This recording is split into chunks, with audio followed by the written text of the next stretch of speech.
Eh, Buenas tardes, vamos a completar con este video, con esta grabación, eh, los contenidos que están pendientes de la unidad 3.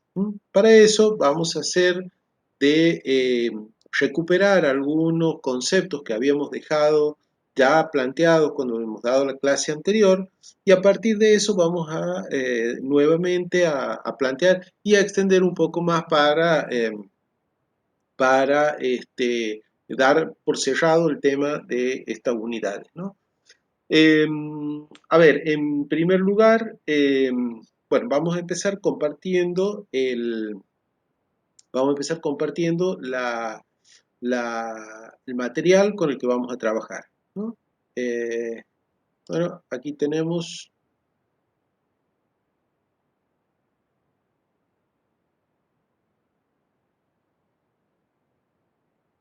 ustedes pueden ver, tenemos un PowerPoint, ¿no? Eh, Recuerdo que eh, habíamos visto en la clase anterior, referida a esta unidad, que había una disyuntiva entre las escuelas del pensamiento económico, vinculada a la escuela clásica y a la escuela keynesiana. Y fundamentalmente la disyuntiva estaba en plantear cuál era la diferencia, dice aquí está la pregunta del millón. Eh, el producto tiende a estar cerca de su potencial, es decir, el producto obtenido anualmente está cuán lejos o cuán cerca está de su potencial. Entonces aquí está las dos grandes tradiciones en economía, los clásicos que tienden a considerar que el producto está cerca del potencial y que hay mecanismos que lo acercan a él. Esto es que los precios de la economía son lo suficientemente flexibles que permiten, fundamentalmente los precios, los salarios, digamos, son lo suficientemente flexibles que cuando hay una recesión permiten que la economía ajuste rápidamente y ajuste el producto obtenido con el producto potencial. En tanto que los keynesianos creen que el producto puede estar lejos del potencial, es decir, que la economía puede trabajar eh, con, eh, con recursos que están desempleados, fundamentalmente con mano de obra que está desempleada. Entonces, lo que sí sabemos que como el producto obtenido siempre es igual a la demanda agregada, entonces lo que vamos a mirar ahora es cuáles son los componentes y el comportamiento de la demanda agregada. Eso ya lo hemos visto que la demanda agregada está compuesta por el consumo, la inversión, el gasto público y las exportaciones netas, ¿no? Entonces, un rápido recorrido. A mí me gustaría en este paso, digamos, que veamos compartamos otro eh, trabajo que les he preparado para ustedes. Fíjense eh, déjenme que lo encuentre al trabajito. Aquí creo que está.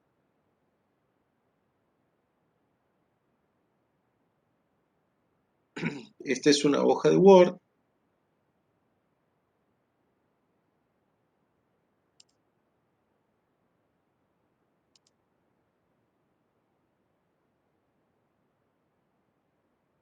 A ver,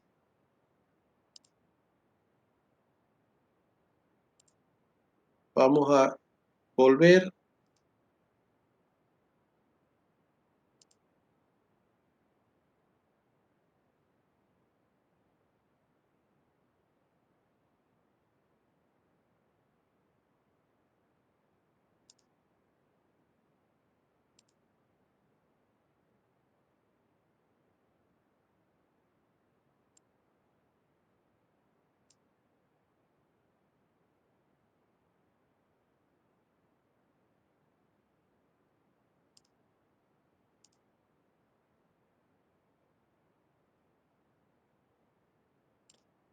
Esto es lo que quiero compartir. Ahí está. Ahí estamos viendo. Nosotros habíamos visto que teníamos la función consumo en primer lugar, que es el resultado del ingreso disponible, o sea, la gente o los individuos consumimos lo que nosotros conocemos como el ingreso disponible. El ingreso disponible era el resultado del ingreso total obtenido menos los impuestos netos. Y aquí vemos cómo se comportan los impuestos netos, ¿no? Esta sigla T es el resultado de lo que nosotros pagamos, impuestos totales, ¿sí? Esto es todo lo que nosotros pagamos como impuesto.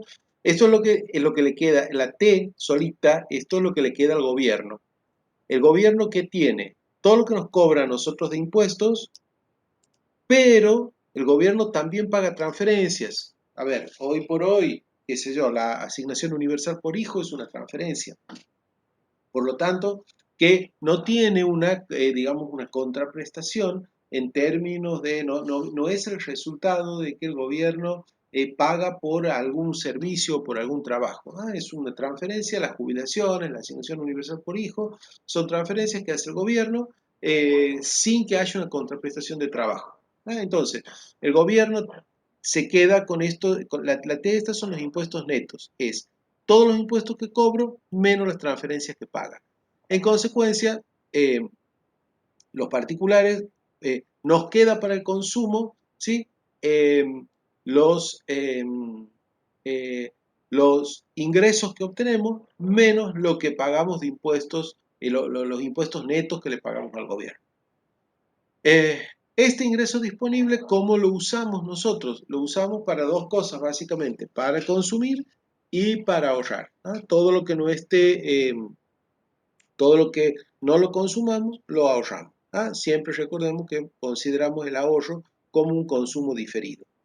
Entonces la pregunta es ¿de qué depende el consumo? Bueno, ya lo hemos visto, está en la literatura, esto es solamente para repasar, depende del ingreso disponible, de la tasa real de interés. Recuerden, la tasa de interés puede ser vista en términos nominales o en términos reales. Entonces, la tasa real de interés, que es la tasa nominal a la que le descontamos la inflación del periodo. Y el ingreso disponible esperado. ¿Esto qué es? ¿Cuánto espero yo hacia el futuro tener de ingresos? Entonces, el consumo va a depender positivamente del ingreso disponible, es decir, a mayor ingreso disponible, mayor va a ser el consumo, va a depender positivamente del ingreso esperado disponible. Si yo en todos los periodos hacia el futuro espero ser más rico, yo voy a consumir más en el presente. Si yo en todos los periodos del futuro espero ser más pobre, voy a consumir menos en el presente. Y depende negativamente de la tasa de interés. Es decir, si la tasa de interés es alta, implica que está castigando el consumo presente. ¿Sí? Me está diciendo, vea, si usted tiene hoy una X cantidad de plata, mejor póngala a un plazo fijo, porque en el cuando crece la tasa de interés, el futuro tiene una valoración mayor que la del presente. Por lo tanto, si la tasa de interés es mayor, yo tengo más incentivos al ahorro. Mientras que si la tasa de interés es menor, yo valoro más el presente, por lo tanto, tengo más incentivos a consumir. Recuerden, esta es la tasa real de interés, ¿no? Esto ya está descontado aquí la inflación. En consecuencia, si yo hoy, por ejemplo, los bancos están pagando tasas del 35% anual por un plazo fijo y la inflación esperada ronda del 45 al 50% anual, esta tasa de interés que vemos aquí es negativa. Es negativa, quiere decir que si yo tengo 10.000 pesos al principio del periodo, vamos a suponer al 1 de junio del 2021 tengo 10.000 pesos. Lo pongo en cualquier banco a una tasa anual nominal del 35%, yo dentro de un año me voy a encontrar con 13.500 pesos. Ahora bien, la canasta de bienes que yo hoy al 1 de junio compraba con 10.000 pesos, el año que viene ajustada por inflación, esa canasta va a costar entre 14.500 y 15.000 pesos. 45 al 50% más con producto de la inflación. Quiere decir que si yo le pongo intereses me quedo con 13.500 pesos. Pero la canasta que yo compraría con los 10.000, ¿sí? Va a costar 15.000, 14.500, es decir, yo poniendo interés pierdo en términos nominales y en términos reales voy a perder. Por lo tanto, en términos nominales voy a ganar el 35%, en términos reales voy a perder el 10, entre el 10 y el 15. En consecuencia, el incentivo es a que yo consuma hoy. a que no ahorre. Entonces, ahí está la función consumo, así una función sencilla, es esa. El otro componente, ahí fíjense, yo les he puesto,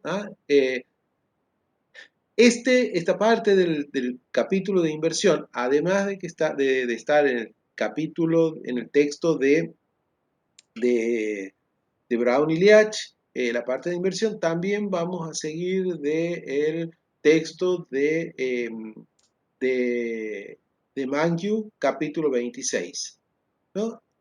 Entonces, nosotros sabemos que la inversión depende de la tasa real de interés, ya lo hemos visto, la gente arbitra, los empresarios arbitran sus decisiones de inversión, entendiéndose en este caso como inversión es hundir capital fijo, ¿ah?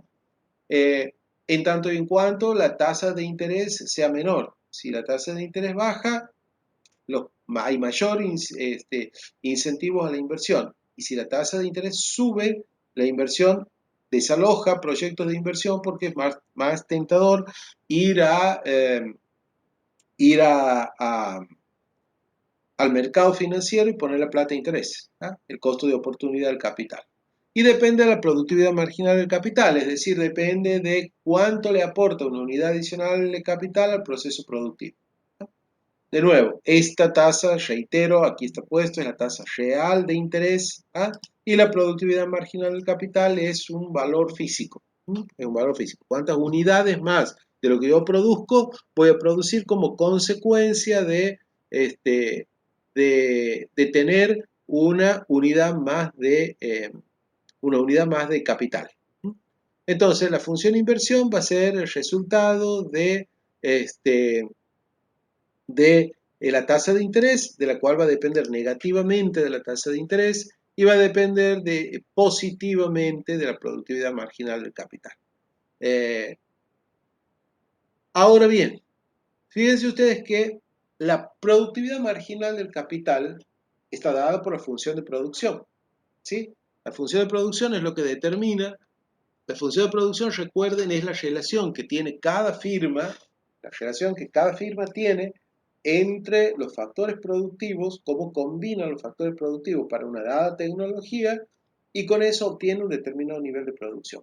Pues bien, la función de producción es propio de cada firma. Es cierto que las empresas aprenden copiando del que mejor hace, pero cada firma tiene una manera de combinar trabajo y capital. Por lo tanto, la productividad marginal del capital va a venir dada por la función de producción y depende de cada firma.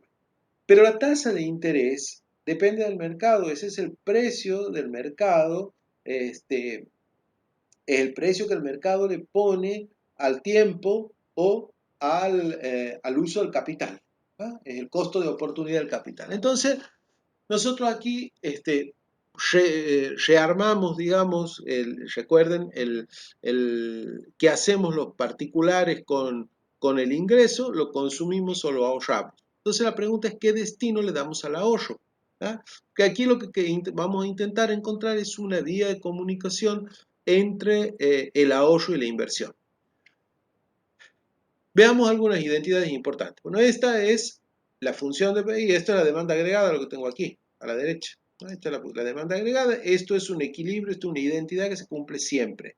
La producción obtenida va con destino al consumo de los particulares, al consumo de bienes, de recursos de las empresas, al consumo del gobierno o al sector externo.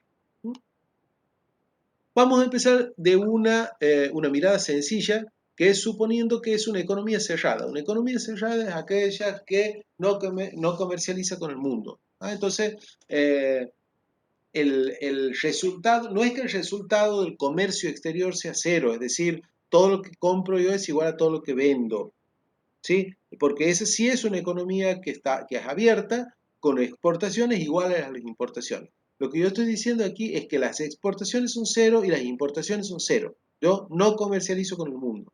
No hay tránsito de bienes, ni de capital, ni nada con el resto del mundo. Entonces, esta ecuación que está escrita aquí queda reducida a esta que está aquí abajo. Hago un poco de álgebra, paso el consumo y paso el gasto del gobierno del lado izquierdo de la ecuación y fíjense lo que me queda a mí aquí del lado izquierdo. El ingreso menos el consumo menos el gasto va a ser igual a la inversión. Y fíjense qué es esto. Este es el ingreso total de una economía que queda después de pagar el consumo y el gasto del gobierno. Esto es lo que se conoce como ahorro nacional. O sea, lo que a toda la economía le queda después que se ha comido parte de ese ingreso y el gobierno ha gastado una parte. Es lo que le está quedando. Ese es el ahorro nacional.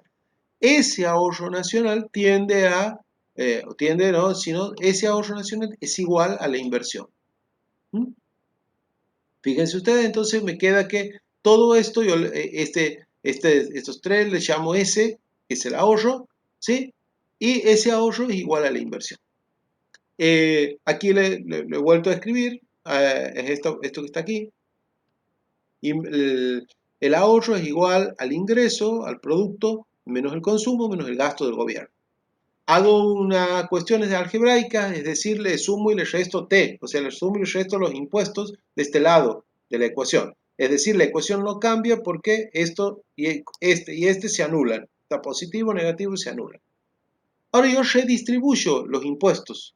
Entonces, fíjense que yo pongo este que está con negativo de este lado. Entonces, me queda que el producto menos el consumo menos los impuestos, ¿sí? Por un lado, más los mismos impuestos menos el gasto por el otro. Y eso sigue siendo igual. Estoy haciendo trabajo algebraico. Pero miren lo que yo tengo aquí. Lo que tengo aquí es el ahorro de los particulares, es el ahorro de los privados, es el ingreso total y el producto total de la economía, ¿sí? Menos el consumo de los particulares, menos lo que los particulares pagamos de impuestos. Ese es el ahorro de los privados. ¿Ve? Lo que le queda a los hogares después de pagar impuestos y consumo. Es esta parte de los paréntesis. Y esta parte de los paréntesis es el ahorro público. ¿Sí? El ahorro público es lo que el gobierno cobra menos lo que el gobierno gasta. Léase, si T menos G es mayor que cero, el gobierno tiene un superávit fiscal. Si T menos G es menor que cero, el gobierno va a tener un déficit fiscal. Si T es igual a G, el presupuesto del gobierno va a estar equilibrado. Ahora, esta ecuación que yo he desarrollado aquí tiene una cosa interesante, que la inversión en una economía cerrada, es decir, si nosotros somos una economía que no comercia con el mundo o que comercia muy poquitito, que tiene muy poquita relación con el mundo en términos comerciales, la inversión se financia o con ahorro de los particulares o con lo que nosotros dejamos de consumir y de pagar impuestos y nos sobra por arriba del ingreso o lo que le sobra al gobierno después de gastar. Es decir, la única manera de financiar inversión cuando la economía es una economía cerrada, cuando la economía es una economía que no tiene contacto con el mundo, la única manera de financiar la inversión es vía o que los particulares ahorremos o que el gobierno ahorre.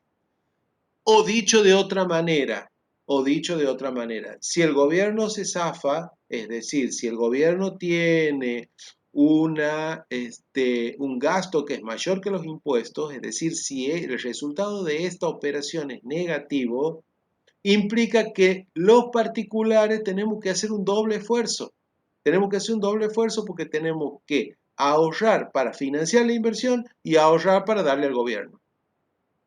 ¿Sí? Porque si este gobierno es negativo, quiere decir que aquí tiene que haber un doble esfuerzo. Por un lado financiamos la inversión con nuestro ahorro y por el otro lado financiamos lo que el gobierno no le alcanza para completar su gasto. ¿Se entiende? Entonces, esta ecuación en un modelo muy sencillito, en una economía que tiene muy poco o cero contacto con el mundo en términos de intercambio de bienes y servicios, fíjense ustedes cómo nos muestra de movida nada más cuáles son algunos de los identidades importantes, pero que a su vez nos muestran algunos de los problemas que hoy tenemos en la Argentina. Esto en la Argentina es muy bajo, la tasa de inversión es muy baja, producto de que el ahorro en la Argentina es muy bajo y que el gobierno viene hace muchos años teniendo déficit presupuestarios que lo estamos financiando básicamente con, en buena parte con ahorros particulares, sino que son las LELIC, por ejemplo. Es ahorro de los particulares que va a los bancos y el Banco Central o el Tesoro se lo toma como parte de del financiamiento que necesita el sector público. Entonces ahí viene la pregunta, ¿qué coordina? ¿Sí? ¿Qué coordina? Que lo que las personas quieren ahorrar vaya a la inversión. O sea, ¿qué coordina que esto que nosotros tenemos como excedente vaya a parar aquí? ¿Qué coordina que esto tenga como destino la inversión? Y quien coordina eso es el sistema financiero. ¿Mm? Eh, y el sistema financiero, digamos, tiene las instituciones financieras sirven para vincular a gente con muchas ideas y poco dinero. ¿Ah? Ustedes piensen que para eso sirven las instituciones financieras, para que gente que tiene mucha guita, ¿sí? Y pocas ideas, que son los ahorristas, canalicen esos ahorros a gente que tiene un montón de muy buenas ideas, pero poca guita y necesitan esa guita para invertir. Para eso están las instituciones financieras. Ahora veamos qué tipo de instituciones financieras hay. ¿Mm? Fíjense ustedes, aquí tenemos dos tipos de instituciones financieras, los mercados financieros y las instituciones financieras. ¿Ah? Aquí tenemos en esto, aquí hay un error, ¿no? Esto no son instituciones, sino intermediarios.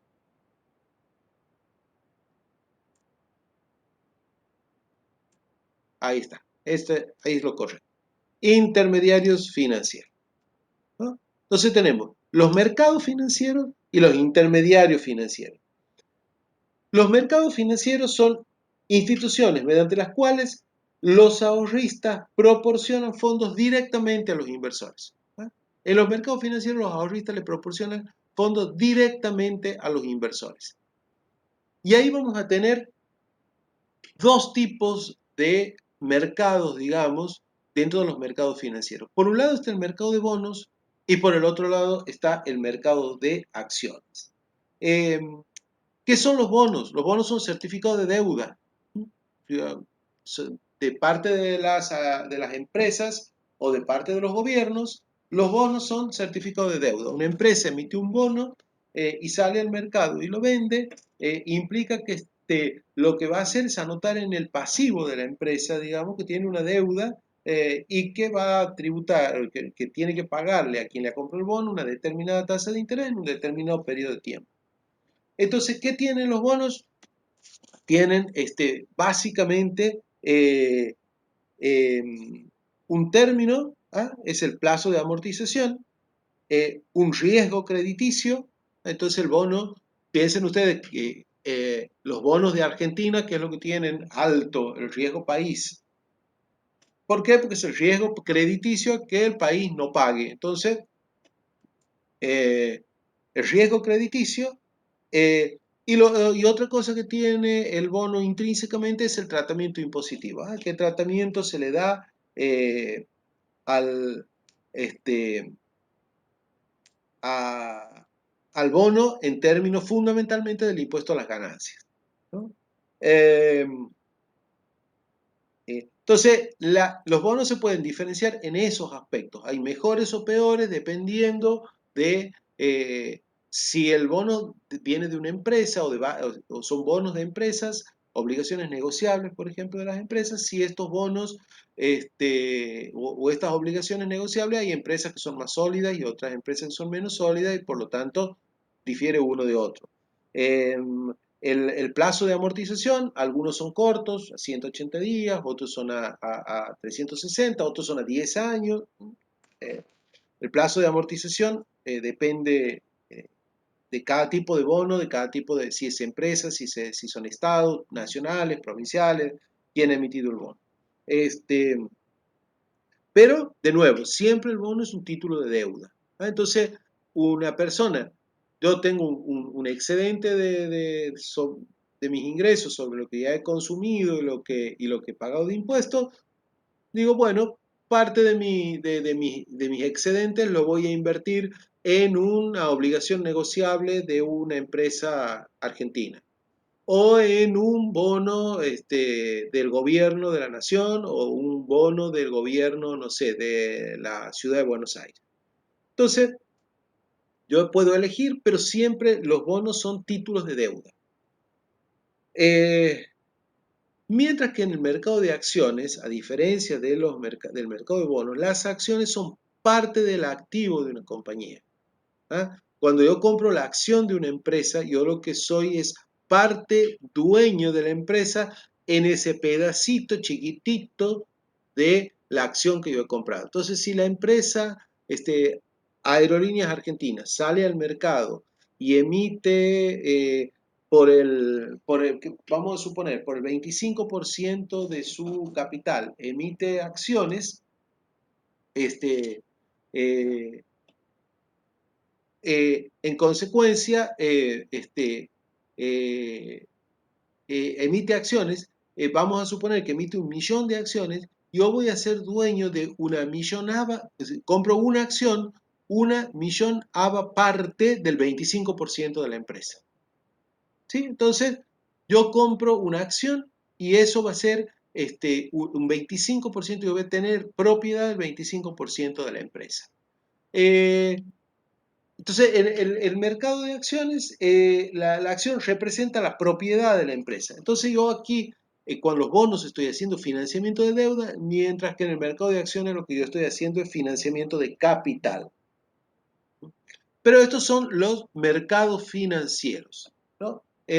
Cuando yo voy a los intermediarios financieros, lo que yo voy a tener son aquellas instituciones mediante las cuales los ahorristas, es decir, la gente que tiene excedentes y no sabe qué hacer con eso, entonces lo canaliza a través de este intermediario financiero, le acerca los fondos a los inversores de manera indirecta. O sea, tiene que aparecer tanto en el mercado de bonos como en el mercado de acciones. Yo, inversor, voy y trato directamente con la empresa o con el gobierno. Le compro la acción, le compro la obligación negociable, le compro el título de deuda, etcétera, etcétera. Mientras que en el caso de los fondos de inversión, los intermediarios financieros, ya sean bancos o sean fondos de inversión, yo voy a llevar la plata y mi excedente y lo voy a colocar en un banco, o voy a comprar acciones de un fondo de inversión y el banco y el fondo de inversión son los que se van a encargar de intermediar con los ahorristas y prestarle la plata que yo he depositado. ¿Tá? Entonces, yo en ese caso, eh, aquí el banco lo que está haciendo es intermediar en el riesgo, el plazo. Yo voy al banco, llevo mi plata, yo no me entero a quién le presta la plata, el banco se hace cargo del riesgo, el banco se hace cargo del plazo, del que el acreedor va a devolver, y yo voy y retiro mi plata cuando quiero o cuando he pactado. En el fondo de inversión lo que se hace es juntar diferentes especies adentro de una gran bolsa en donde el dueño del fondo pone acciones de una empresa, bonos de otra, pone títulos de los gobiernos, etcétera, etcétera, arma un paquete grande y me vende un pedacito a mí del fondo.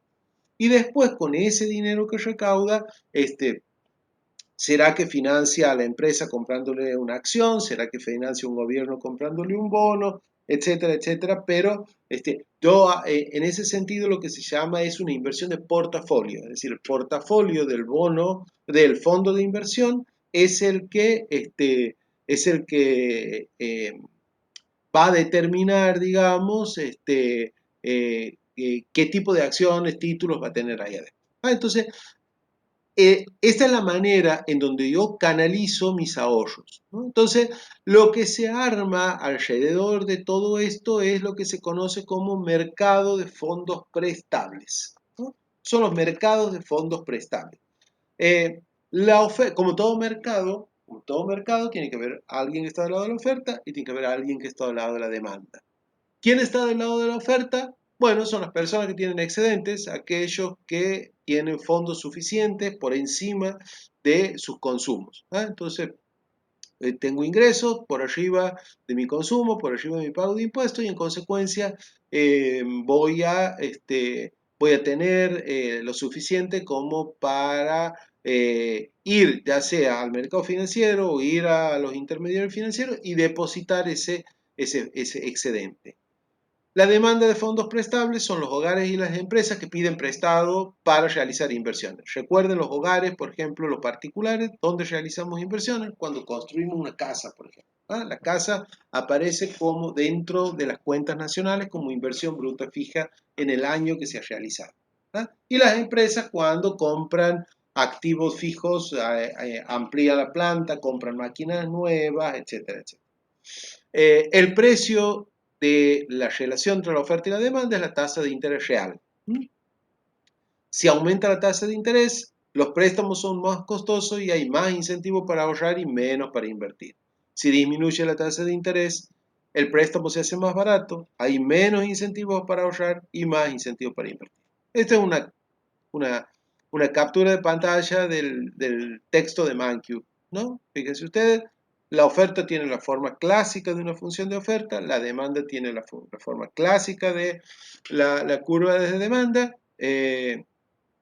Lo que tengo en el eje de las abscisas son los fondos prestables medidos en miles de millones de dólares, que está hecho para Estados Unidos, y lo que tengo aquí es la tasa de interés. Por lo tanto, la intersección de oferta con demanda me va a determinar un precio, que es la tasa de interés real de mercado al cual se pautan y se pactan estos fondos, y la, y la cantidad de fondos que se van a intercambiar en ese mercado. ¿Está? Bien. Eh, ¿Qué hace mover a las curvas de oferta y de demanda? Recuerden, las funciones de oferta y de demanda son las relaciones de precios y cantidades, ceteris paribus, otras cosas. ¿Ah? Entonces, por ejemplo, política de incentivos o desincentivos al ahorro. Eso es, por ejemplo, baja de interés a los plazos fijos. ¿Sí? Los plazos fijos, vamos a suponer que tengan un interés pautado, ¿sí? Un interés pautado, de hecho lo tienen, y sobre eso el gobierno cobra un impuesto. ¿Qué pasa? Entonces, la curva de demanda es la que está pintada en azul, la curva de oferta es la que está pintada en azul, el precio, la tasa es del 5%, y los fondos que se pactan en ese mercado, digamos, es 1.200 millones de dólares. Eh, ¿Qué pasa si el gobierno baja los impuestos? Si bajan los impuestos por el lado de la demanda de fondos prestables, por el lado de los particulares, nosotros no tenemos ninguna, el lado de las empresas, digamos, perdón, la demanda de fondos prestables son las empresas y los hogares, que el gobierno baje los impuestos a los plazos fijos no nos afecta en nada, nosotros vamos a seguir demandando la misma cantidad de fondos prestables, porque detrás está la productividad marginal del capital, está la tasa de interés, entonces está la tecnología, por lo tanto, la demanda de fondos prestables no se va a mosquear, digamos, porque el gobierno baje los intereses a los plazos fijos. Ahora, los ahorristas, los que llevan al banco, en este caso, la plata para depositar a plazo fijo, si bajan los intereses a los plazos fijos, va a haber más incentivos a llevar la plata al banco. En consecuencia, para cada nivel de tasa de interés, yo voy a tener una oferta más alta. Por lo tanto, lo que yo voy a verificar es que cambia la curva de oferta. Ya no hay un movimiento sobre la curva, sino hay un movimiento de la curva de oferta.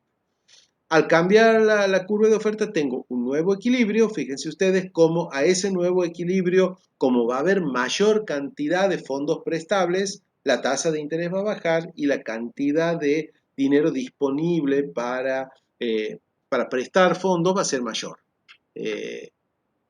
Fíjense ustedes que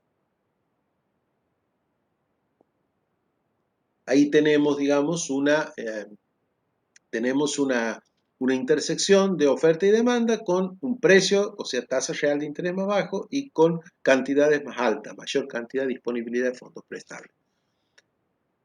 ¿Cuál es el ejemplo 2? Un aumento de impuestos a los beneficios provenientes de la tenencia de bonos. Vamos a suponer que el gobierno aumenta el impuesto a las ganancias por los bonos que nosotros compramos. Esta situación, FP, puesto yo aquí, es la situación inicial, oferta, demanda, ¿sí? Y aparece de pronto un impuesto, nuevo impuesto, ¿ah? Es lo más parecido a la realidad nuestra, nuevo impuesto. Para cada nivel de tasa de interés, yo lo que voy a tener es que la gente va a querer comprar menos bonos, va a querer comprar, o querer poner menos plazo fijo, o va a querer. En consecuencia, yo lo que voy a tener es un achicamiento de la oferta. La curva de oferta se va a correr para la izquierda.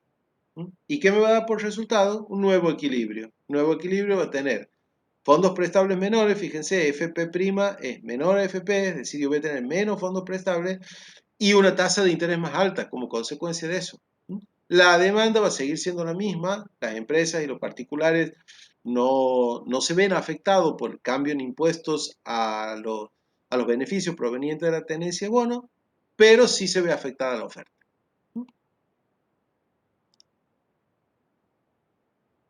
Bueno, cortamos este video. A ver, cortamos este video aquí para no hacerlo muy largo y seguimos en otro video con lo que sigue de esta unidad.